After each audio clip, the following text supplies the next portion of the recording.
de olhos a minha vida virou do avesso. Solidão, tristeza, amargura e dor não reside mais em meu endereço. Num piscar de olhos a minha sorte se revelou. Me surpreendeu pondo em meus braços o ser que sempre me cativou. Ela é a tarde da primavera, tão radiante,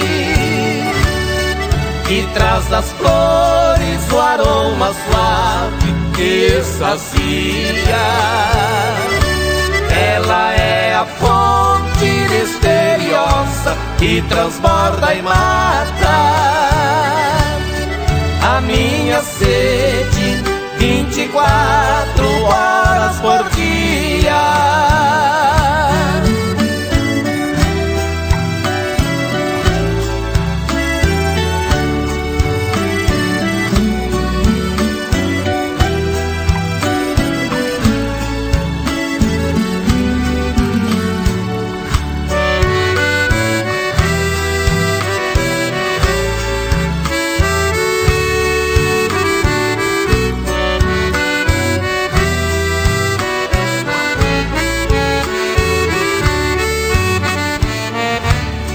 Piscar de olhos a minha vida virou do avesso.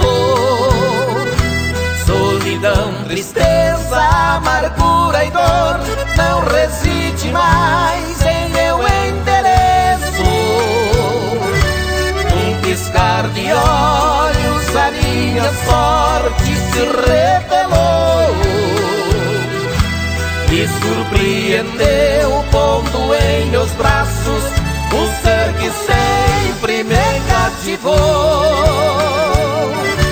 Ela é a tarde da primavera, tão radiante, que traz das flores o aroma suave que extasia.